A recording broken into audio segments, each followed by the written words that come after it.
ஓம் நம சிவாய. தென்னாடுடைய சிவனே போற்றி, எந்நாட்டவர்க்கும் இறைவா போற்றி. நமது ஸ்ரீ குபேரன் வலைதள ஊடக நேயர்கள் அனைவருக்கும் ஜோதிடர் யோகி ஜெயப்பிரகாஷின் இனிய புத்தாண்டு நல்வாழ்த்துக்கள். பரம்பொருளின் கருணையினால் அனைவரும் நன்றாகவே இருப்பீர்கள். அன்பு நண்பர்களே, தற்பொழுது பார்த்தீர்கள் என்று சொன்னால் 2022 ஆங்கில புத்தாண்டு வருடம் நமக்கு எதிர்வர இருக்கின்றது.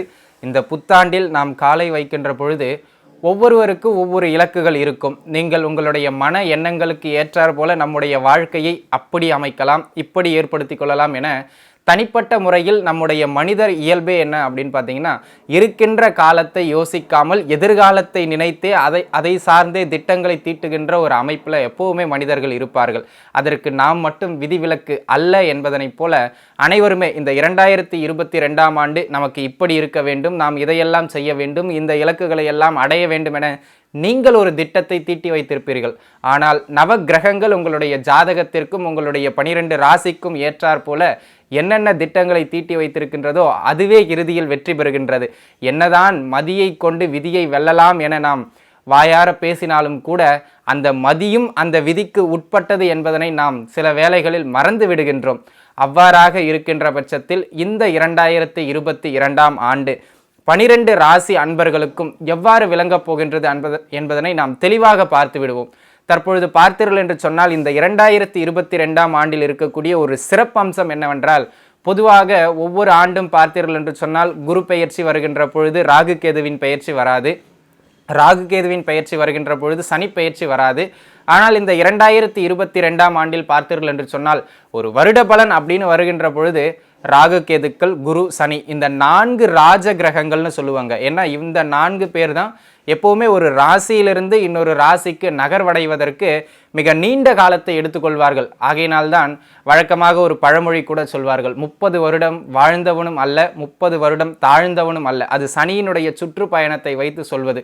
12 ஆண்டுகளுக்கு ஒரு முறை ஒரு மனிதனுடைய வளர்ச்சிகள் மாறிக்கொண்டே இருக்கும். அது குருவினுடைய சுற்றுப்பயணத்தை வைத்து சொல்லுகின்ற ஒரு அமைப்பு. ஆகையினால் இந்த வருட கிரகங்களில் பார்த்தீங்க அப்படின்னு சொன்னால் இந்த 2022ஆம் ஆண்டினுடைய மத்தியம பகுதியான ஏப்ரல் மாதத்தில் முதன்மை கிரகமாகிய குரு பகவானும் அதனை அடுத்து ராகு கேதுக்களும் பெயர்ச்சியாக உள்ளனர். சனி பெயர்ச்சி நடைபெறாவிட்டாலும் கூட ஒரு தற்காலிக அமைப்பாக கிட்டத்தட்ட ஒரு 60 நாட்களுக்கு சனி பகவான் தற்பொழுது இருக்கின்ற மகர ராசியிலிருந்து கும்ப ராசிக்கு மாற்றமடைய இருக்கின்றார். தற்பொழுது இந்த கிரகங்களினுடைய தற்பொழுதைய நிலை, அவர்கள் பெயர்ச்சியாக போகின்ற நிலை, இதையெல்லாம் வைத்து இந்த 2022 12 ராசிக்காரர்களுக்கும் என்னவோ பலன்களை கொடுக்க போகின்றது. அந்த 12 ராசிக்குள்ளாகத்தான் அனைத்து மனிதர்களும் பிறப்பெடுக்கின்றார்கள். உங்களுடைய ராசி அந்த 12 ராசிகளில் ஒரு ராசியாக இருக்கும். இந்த கிரகங்களினுடைய நகர்வு உங்களுடைய ராசிக்கு என்ன பலாபலன்களை கொடுக்க போகின்றது என்பதனை ஜோதிட ரீதியாக விரிவாகவே பார்ப்போம். இதனை விரிவாக பார்ப்பதற்கு முன்பாக நாம் பார்த்தீர்கள் என்று சொன்னால் கிரகங்கள் பெயர்ச்சியாக போகின்றார்கள், இட மாற்றத்தை அடைய போகின்றார்கள் என்பதனை பார்த்து விட்டோம். எந்த இடத்திலிருந்து எந்த இடத்திற்கு அவர்கள் மாற்றமடைய போகின்றார்கள்? தற்பொழுது சனி பகவான் பார்த்தீர்கள் என்று சொன்னால் அவர் உண்மையில் பெயர்ச்சி ஆகவில்லை, அதிசாரம் என்று சொல்லக்கூடிய அமைப்பிற்கு தற்பொழுது இருக்கின்ற மகர ராசியிலிருந்து கொஞ்சம் வேகமாக முன்னோக்கி அவருடைய அடுத்த ராசியாகிய சொந்த வீடாகிய கும்ப ராசிக்குள்ளாக சென்று பின்பு வக்ரமடைந்து கிட்டத்தட்ட ஒரு 50லிருந்து 60 நாட்கள் 2 மாத காலம் தோராயமாக கும்ப ராசியில் அவர் நிலை பெறப் போகின்றார். அந்த சனியினுடைய மாற்றமும் உங்களுக்கு வாழ்க்கையில் சில மாறுதல்களையும் நல்ல ஏற்றங்களையும் இரக்கங்களையும் கொடுக்கலாம். அதே போல தற்பொழுது குரு பகவான் இப்போதானுங்க குரு பெயர்ச்சியானார், அதுக்குள்ள பெயர்ச்சியாக போறாரா அப்படிங்கிற சந்தேகம் வேண்டாம். தற்பொழுது கும்ப ராசியில் இருக்கின்ற குரு பகவான் கூடிய விரைவில் ஏப்ரல் மாதம் பார்த்தீர்கள் என்று சொன்னால் தற்பொழுது தான் இருக்கின்ற கும்ப ராசியிலிருந்து பெயர்ச்சியாகி இது அதிசாரமாகத்தான் செல்கின்றார். ஆனால் அங்கிருந்து அந்த மீன ராசிக்கு செல்லுகின்றார். மீன ராசியிலிருந்து அவர் திரும்ப போவதில்லை. மீன ராசியிலேயே அந்த ஆண்டு முழுக்க நிலை கொள்ளுகின்ற ஒரு அமைப்புகளில் இருக்கின்றார். ஆகையினால் இந்த குரு பகவானினுடைய நகர்வும் சனி பகவானினுடைய நகர்வும் மகரத்திலிருந்து கும்பத்திற்கும் கும்பத்திலிருந்து மீனத்திற்கும் அமையப் போகின்றது. அதே நேரத்தில் எப்பொழுதுமே நீங்கள் எதை செய்தாலும் சரி, நாங்கள் இருக்கின்றோம், எங்களை தாண்டி எதுவும் செய்ய முடியாது என்று சொல்லக்கூடிய நாக கிரகங்கள், சர்ப்ப கிரகங்கள், சாயா கிரகங்கள் இவர்களை கணிப்பதுதான் ஜோதிடத்தில் ஒரு சவாலாகவே ஜோதிட வல்லுநர்களுக்கு கூட இருக்கின்ற ஒரு அமைப்பு. அவ்வாறாக சொல்லப்படுகின்ற ராகு கேதுக்கள் தற்பொழுது தான் இருந்து கொண்டிருக்கின்ற ரிஷப விருச்சக வீட்டிலிருந்து, அதாவது ராகு ரிஷப ராசியிலும் கேது விருச்சக ராசியிலும் அமைய பெற்றிருக்கின்றார்கள். அவர்கள் அந்த வீடுகளிலிருந்து பயிற்சியாகி அதே 2022ஆம் ஆண்டு ஏப்ரல் மாதம் அந்த ரிஷப ராசியிலிருந்து ராகு மேச ராசிக்கும் விருச்சக ராசியிலிருந்து கேது துலாம் ராசிக்கும் பயிற்சியாக போகின்றார்கள். ஆக இந்த 2022ஆம் ஆண்டினுடைய புத்தாண்டு பலன்கள் என்பது இந்த 4 கிரகங்களினுடைய பயிற்சி பலன்களை உள்ளடக்கிய ஒரு கலவையாகவே அமையும். ஆகையினால் இந்த பதிவினை நீங்கள் பார்த்துவிட்டு இந்த ஒரு வருடத்திற்கு நம்முடைய வாழ்க்கை இவ்வாறெல்லாம் இருக்க போகின்றது, அதற்கு ஏற்றாறு போல அமைத்து கொண்டு எங்கெல்லாம் வெற்றி காணலாம். நம்முடைய ராசி பலனுடைய முக்கியத்துவம் என்ன அப்படின்னு பார்த்தீங்கன்னா, உங்களுக்கு இது நடக்கும் அப்படின்னு சொல்றது ஒரு பக்கம். ஆனால் நம்முடைய தனிப்பட்ட சிறப்பம்சம் என்னவென்றால், எந்த நபருக்கு எந்த அமைப்புகளில் இருப்பவர்களுக்கு எந்த காலகட்டம் எந்த விஷயத்திற்கு சிறப்பானது, இந்த விஷயத்திற்கு இந்த காலகட்டம் சிறப்பு அப்படின்னு நம்ம சுட்டி காட்டுகின்ற பொழுது அந்த இடத்தில் நம்ம நல்ல உழைப்பை போட்டு நம்முடைய ஹார்ட் ஒர்க்கை போட்டு முயற்சிகளை எடுத்து அங்கே வெற்றி அடைய வேண்டும். இந்த விஷயம்லாம் இந்த ஆண்டில் உங்களுக்கு சிறப்பாக இல்லைப்பா, பர்டிகுலராக இந்த பீரியட்ஸில் உங்களுக்கு சிறப்பாக இல்லைப்பா அப்படின்னு நம்ம எங்கே சொல்கிறோமோ அந்த இடங்களில் கொஞ்சம் கவனமாக இருந்துக்கிட்டு நம்முடைய முயற்சியை வீணாக்காமல் நம்முடைய சக்தி அனைத்தையும் வேறு இடத்தில் நமக்கு எது சக்ஸஸ் ஆகும்னு சொல்கிறோமோ அந்த இடத்துல நம்முடைய கவனத்தை செலுத்தி வெற்றி அடைய வேண்டியது நம்முடைய கடமை. அந்த நோக்கிலேயே இந்த காணொளிகள் அனைத்தும் பதிவிடப்படுகின்றன. ஆகையினால் இந்த வருடம் பார்த்தீர்கள் என்று சொன்னால் எல்லா கிரகங்களுமே தங்களுடைய வீடுகளை மாற்றிக்கொள்வதனால் பயிற்சி ஆவதனால் இந்த ஆண்டில் ஒரு சில இடங்கள் உங்களுக்கு ஏற்றமாகவும் அதே ஆண்டில் ஒரு சில இடங்கள் உங்களுக்கு ஏற்றங்களை குறைவாக கொடுக்கின்ற இடத்திலும் இருக்கும். அந்த இடங்கள் எந்த காலகட்டம், எந்த இடங்களிலெல்லாம் நீங்கள் வெற்றி அடையலாம், எந்த இடங்களிலெல்லாம் வெற்றி அடைய முடியாது, உங்களுடைய சக்திகளை நீங்கள் திசை திருப்பி வேறு இடங்களில் வெற்றி அடையலாம் என்பதனை நாம் விரிவாக இந்த பதிவுகள் முழுக்க பார்க்க இருக்கின்றோம். ஆகையினால் நீங்கள் இடையில இந்த வீடியோவை ஸ்கிப் பண்ணிட்டு போயிட்டீங்க அப்படின்னா எந்த இடத்துல நம்ம வெற்றி அடையணும், எந்த இடத்துல உழைப்பை போடணும் அப்படிங்கிறது உங்களுக்கு தெரியாமல் போய்விடும். ஆகையினால் இடையிடையே எந்த இடங்களெல்லாம் சிறப்புன்னு சொல்லியிருக்கேன், எந்த இடங்களெல்லாம் சிறப்பு இல்லைன்னு சொல்லியிருக்கேன். சரி, சிறப்பாக இல்லாத இடத்துல நம்ம என்ன பண்ணணும், ஆலயத்திற்கு போக வேண்டுமா, தெய்வத்தை வழிபட வேண்டுமா, என்ன முயற்சி செய்ய வேண்டும் அப்படிங்கிறதையும் அதற்கான தீர்வுகளையும் கூறியிருக்கின்றோம். ஆகையினால் இந்த பதிவினை முழுமையாக பார்ப்பது உங்களுக்கு மிகவும் உதவியாக இருக்கும். வாழ்த்துக்கள். மகர ராசி அன்பர்களே, இந்த 2022 எப்படி உங்களுக்கு இருக்க போகின்றது, எங்கெல்லாம் உங்களுக்கு ஏற்றம், எங்கெல்லாம் கொஞ்சம் கவனமாக இருக்கணும் அப்படிங்கிறத நம்ம டீட்டெயில்டாக பார்த்துருவோம். ஃபஸ்ட்டு மகர ராசிக்காரர்கள் அப்படின்னு பார்த்தீங்கன்னு சொன்னால், உத்திராடம் நட்சத்திரம் 2, 3, 4ஆம் பாதமும், திருவோண நட்சத்திரமும், அவிட்டம் நட்சத்திரத்தினுடைய 1, 2ஆம் பாதம், இந்த நட்சத்திரங்களில் பிறந்தவங்க தாங்க மகர ராசிக்குள்ளே வருவீங்க. சரிங்களா? இந்த மகர ராசி, முதல்ல மகர ராசிக்காரங்க எப்படி இருக்கீங்க அப்படின்னு பார்த்தீங்கன்னா, அடிமேல் அடி வாங்கி கொண்டிருக்கின்ற மிக முக்கிய ராசியில் மிக முக்கிய ஒரு ஆளாக நீங்கள் தற்பொழுது இருக்கீங்க. ஜென்மத்தில் சனி அமர்ந்து அப்படியே ஒரு அழுத்திக்கிட்டு இருக்கார். ஜென்ம சனி அமைப்புகளில் 7.5 சனிலையும் கொஞ்சம் கடுமையான பாதிப்புகளை கொடுக்குற ஜென்ம சனி அமைப்புகள் போய்கிட்டு இருக்கு. இந்த அமைப்புகளில் தொடங்குகின்ற இந்த ஆண்டு உங்களுக்கு ஒரு சில விஷயங்களில் நல்ல பலனை கொடுக்குற ஒரு அமைப்புகளில் இருக்குது. அதே நேரத்தில் ஒரு சில விஷயங்களில் கொஞ்சம் கவனமாகவே இருக்கணும் அப்படிங்கிற இடங்களும் இருக்குது. ஆகையினால் எந்த இடங்களில் எப்போ உங்களுக்கு நல்ல பலன் உண்டு அப்போ நீங்கள் அதை முயற்சி செய்யலாம், எந்த இடங்களில் கவனமாக தேவை அந்த இடங்களில் நல்லா உள்வாங்கிக்கிட்டு செயல்படுறது மிக சிறப்பு. முதல்ல உங்களோட பாசிட்டிவ் சைட்ஸ் என்னென்ன இடங்களில் மிக சிறப்படைகின்ற ஒரு காலகட்டமாக இந்த காலகட்டம் விளங்குகின்றது அப்படின்னு பார்த்தீங்கன்னா, தொழில் அமைப்புகளை முதல்ல பார்த்துருவோம். தொழில் சார்ந்த அமைப்புகளில் இந்த ஆண்டினுடைய முற்பகுதி சிறப்பாக இருக்குங்க. ஜென்ம சனியே போய்கிட்டு இருந்தாலும் பரவாயில்ல, தாக்கு பிடிச்சி இப்போ நம்ம சொல்கிற பலன்கள் எல்லாம் நீங்கள் கடுமையான முயற்சிக்கு பிறகு அப்படின்னு நீங்கள் எடுத்துக்கணும். ஒரு வார்த்தையை முதல்ல சேர்த்துக்கணும். ஏன்னா ஜென்ம சனி ஓடிக்கிட்டு இருக்கு. ஒரு நல்ல முயற்சிக்கு பிறகு தொழில் சார்ந்த விஷயங்களில் இந்த ஆண்டினுடைய முதல் 4 மாதம் உங்களுக்கு சிறப்பாகவே இருக்கும். தொழிலும் நல்லா இருக்கும், வேலையும் நல்லா இருக்கும், வியாபாரமும் நல்லா இருக்கும், அனைத்து அமைப்புகளும் சிறப்பாகவே இருக்கும், லாபங்களும் கிடைக்கும். அந்த அளவிற்கு இந்த ஆண்டினுடைய முதல் 4 மாதங்கள் தொழில் சார்ந்து மிக சிறப்படைகின்ற காலகட்டம். அது தொழிலாக இருக்கலாம், கூட்டு தொழில், என்ன வேணாலும் இருந்துக்கிட்டு போகட்டும். தொழில் சார்ந்து மிக சிறப்படைகின்ற ஒரு அற்புதமான காலகட்டமாக இந்த காலகட்டம் உங்களுக்கு விளங்குகின்றது. ஆகையினால பெரிய முதலீடுகள் போடலாமான்னா தயவு செஞ்சு வேண்டாம். ஏற்கனவே என்ன போய்கிட்டு இருக்கோ அது போய்கிட்டு இருக்கட்டும். அந்த தொழில் உங்களுக்கு நல்ல மேம்பாட்டை கொடுக்கின்ற இந்த ஆண்டினுடைய முதல் 4 மாதம் சிறப்பாகவே இருக்குங்க.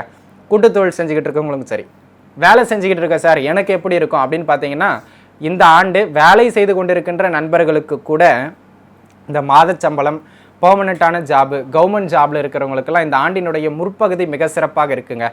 ஒரு பே ஸ்கேல் உயர்றது, சம்பள உயர்வு ஏற்படுறது, அப்படி இல்லைன்னா தொழில் செஞ்சுக்கிட்டு இருக்கு எப்படி லாபம் அடைகிறாங்களோ அது போல் ப்ரமோஷன் வாங்குறது. ஆனால் அந்த ப்ரமோஷன் கொஞ்சம் வெளி இடங்களில் கிடைக்கும், கொஞ்சம் ட்ராவலிங் கொஞ்சம் கூடுதலாக போயிட்டு வர மாதிரி இருக்கும். இருந்தாலும் பரவாயில்ல, ஜென்ம சனி நடக்கின்ற பொழுது ப்ரமோஷன் கிடைக்குது, அது எவ்வளோ பெரிய விஷயம். அதுபோல் தாங்கள் இருக்கின்ற நிலையிலிருந்து வேலை தொழில் அமைப்புகளில் ஒரு படி முன்னேற்றம் அடைகின்ற ஒரு ஆண்டாக இந்த ஆண்டினுடைய முதல் 4 மாதம் உங்களுக்கு சிறப்பாக இருக்க போகுதுங்க. ஆகையினால தொழில் சார்ந்தும் சரி வேலை சார்ந்தும் சரி நீங்கள் எதை செய்கிறதா இருந்தாலும் இந்த ஆண்டினுடைய முதல் 4 மாதத்திற்குள்ளே அதை முன்னெடுத்தீங்க அப்படின்னா அது நிச்சயமாக வெற்றியினை கொடுக்கும் அப்படிங்கிறதுல எந்த விதமான மாற்று கருத்தும் இல்லை. ஆனால் கடுமையான முயற்சி, ஏன் ஜென்மத்தில் சனி இருக்கார், அதை எப்போவுமே மனசில் வச்சுக்கணும். சரிங்க, நான் தினம் தினம் வேலைக்கு போயிட்டு சரி தினம் சம்பாதிச்சு குடும்பத்தை காப்பாற்றுற ஒரு நிலைமையில் இருக்குது, எனக்கு எப்படி இருக்கும்? நிச்சயமாக நன்றாகவே இருக்கும். தினம் சம்பாதித்து பிழைப்பை ஓட்டுகின்ற தினக்கூலிகளாக வேலை செய்து கொண்டிருக்கின்ற நண்பர்களுக்கு இந்த காலகட்டம் மற்றவர்களை விட மிக சிறப்பாகவே இருக்கும். எப்படி சிறப்பாக இருக்கும்? வேலையில் பிரச்சனைகள் குறையும், வேலையில் வழக்கத்தை விட கொஞ்சம் 4 ரூபா எக்ஸ்ட்ராவாக சம்பாதிப்பீங்க, ஒரு 4 காசு கையில் நிற்கும். எப்போ? மே மாதம் வரைக்கும். அதுக்கு பிறகு கொஞ்சம் ஏற்ற இறக்கம் இருக்கும். இருந்தாலும் பரவாயில்ல, வருமானம் எந்த நிலையிலும் தடைபடாது அப்படிங்கிறத மனசில் வச்சுங்க. இந்த ஆண்டு முழுக்க உங்களுக்கு வருமானம் தடைபடாது, ஆனால் அந்த வருமானத்தின் அளவு குறைவாக இருக்கும் கடுமையான முயற்சிக்கு பிறகு. ஸோ தொழில் சார்ந்து வேலை சார்ந்து வியாபாரம் சார்ந்த அமைப்புகளில் இந்த ஆண்டு முழுக்க உங்களுக்கு இப்படி தாங்க இருக்க போகுது. திருமண அமைப்பை பற்றி சொல்லுங்கள் அப்படின்னு கேட்குறீங்களா? இந்த ஆண்டு பார்த்தீங்க அப்படின்னு சொன்னால் இந்த ஆண்டினுடைய ஆரம்பமே உங்களுக்கு, ஆரம்பம் மட்டும் இல்லைங்க, இந்த ஆண்டு முழுக்கவே உங்களுக்கு திருமணம் சார்ந்த விஷயங்களில் எந்த பிரச்சனையும் கிடையாது. முயற்சிகள் எடுத்தீர்கள் என்றால் போதுமானது. திருமண அமைப்புகள் மிக சிறப்பாகவே அமைகின்ற ஒரு அற்புதமான காலகட்டம். ஸோ ஆண் பெண் இருபாலாருக்கும் அது இந்த ஆண்டினுடைய ஆரம்பத்திலிருந்து எடுத்திங்கன்னா கொஞ்சம் ஈஸியாக அமைஞ்சிடும், அவ்வளவுதான் விஷயம். இந்த ஆண்டினுடைய முற்பகுதியில், அதுவும் குறிப்பாக ஏப்ரல் மே ஜூன் இந்த காலகட்டத்தில் திருமண முயற்சி எடுத்திங்கன்னா கொஞ்சம் வேகமாக திருமண அமைப்புகள் கைகூடிவிடும். ஆகையினால இந்த ஆண்டு முழுக்கவே திருமண அமைப்புகளுக்கு மிக சிறப்பாக இருக்கின்ற காலகட்டம்.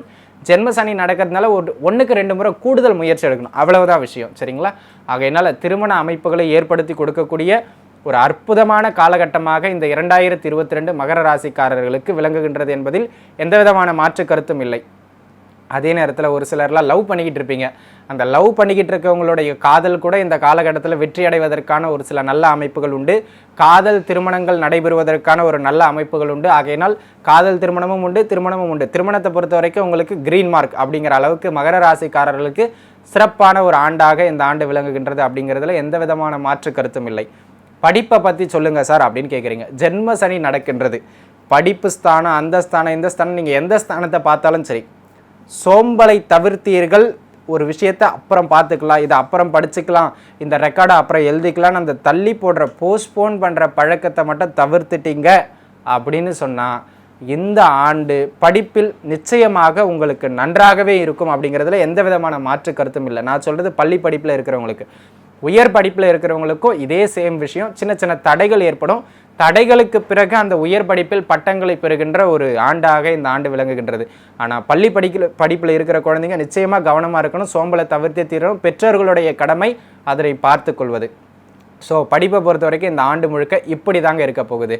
அதனை எடுத்து பார்த்தீங்க அப்படின்னு சொன்னால் சொத்து பத்துக்கள் வாங்குறத பற்றி கொஞ்சம் சொல்லுங்கள் சார் அப்படின்னு ஒரு சிலர் கேட்பீங்க. இந்த காலகட்டம் இருக்கிற சொத்தை தக்க வச்சுக்கணும், அதை முதல்ல மனசில் வச்சுக்கோங்க. சொத்தகத்தை வாங்குறன்னு ஏதாவது போனீங்கன்னா தேவையில்லாத கடன் அமைப்புகளில் சிக்கிக்கொள்வீர்கள். ஆகையினால் அசட்டை உருவாக்குறத ஒரு பக்கம் வச்சுட்டு பூர்வீக சொத்துக்கள் வருமா அப்படின்னு கேட்டிங்கன்னா இந்த காலகட்டத்தில் ஏதாவது கேஸ் நடந்துக்கிட்டு இருந்ததுன்னா அது வெற்றி அடைஞ்சு இந்த ஆண்டினுடைய முற்பகுதியில் வரும். சப்போஸ் நீங்கள் சொத்து அப்படியே வாங்கி தான் சார் தீருவேன் அப்படின்னு ஒரு விடாப்பிடியாக இருந்தீங்க அப்படின்னு சொன்னால் ஏப்ரல் மாதத்துக்குள்ளே சொத்தை வாங்கிறது நல்லது. ஏப்ரலுக்கு பிறகு போச்சுன்னா வாங்க முடியாதுன்னா வாங்க முடியும், ஆனால் ஒரு கடனாகி வாங்க வேண்டியது இருக்கும். அந்த கடன் அடைக்கிறதுக்கு திரும்ப இந்த சொத்தியை விற்க வேண்டிய நிலைமை அளவுக்கு போயிடும். ஆகையினால இப்போ கையில் ஏப்ரல் மாதம் வரைக்கும் வரவுகள் வந்துக்கிட்டே இருக்கும். அந்த வரவை வச்சு வாங்கிடுறது சிறப்பு. வாங்குறதா இருக்கின்ற பட்சத்தில் ஏப்ரல் மாதத்திற்குள் வாங்குவது மிக மிக சிறப்பு. ஆகையினால இந்த காலகட்டம் அதற்கு முயற்சி செய்யலாம். ஏதாவது ஒரு பொருளை நீங்கள் விற்கணும் அப்படின்னு முயற்சி செய்கிறீங்கன்னா ஏப்ரல் மாதத்திற்கு பிறகு அந்த பொருளை விற்கணும்னு முயற்சி செய்கிறது மிக மிக சிறப்பு. ஏப்ரல் மாதத்திற்கு பிறகாக நல்ல விலைக்கு அந்த பொருட்கள் போகும். ஆகையினால் அப்போ விற்கிறது மிக மிக சிறப்பானது அப்படிங்கிறத மனசில் வச்சுக்கிறது நல்லது. பொருளாதார நிலைமை எங்களுக்கு எப்படி சார் இருக்கும்? பொருளாதார நிலைமையை பற்றி சொல்லுங்கன்னா கொஞ்சம் ஏற்ற இறக்கமாக தாங்க இருக்கும். இந்த ஆண்டு முழுக்க ஸ்டேபிள்னு சொல்ல முடியாது. ஆனால் ஏப்ரல் மாதம் வரைக்கும் இந்த ஆண்டை கம்பேர் பண்ண சொல்ல ஏப்ரல் மாதம் வரைக்கும் முதல் 4 மாதம் பொருளாதார நிலைமை சற்று உயர்வாக இருக்கும். அதன் பிறகு கொஞ்சம் மந்தத்தன்மையில் இருக்கும், ஏற்ற இறக்கங்களோடு தான் காணப்படும். ஆகையினால பொருளாதாரத்தை நம்பி எந்த விதமான கமிட்மெண்ட்டையும் மகர ராசிக்காரர்கள் இந்த ஆண்டு வைத்துக் கொள்ளக்கூடாது. அதுதான் நம்மளுடைய கருத்து. சரிங்களா? அதை மனசில் வச்சுக்கிறது சிறப்பானது அப்படிங்கிறது உங்களுக்கு நல்லது. வெளிநாடு யோகத்தை பற்றி சொல்லுங்கள் சார்.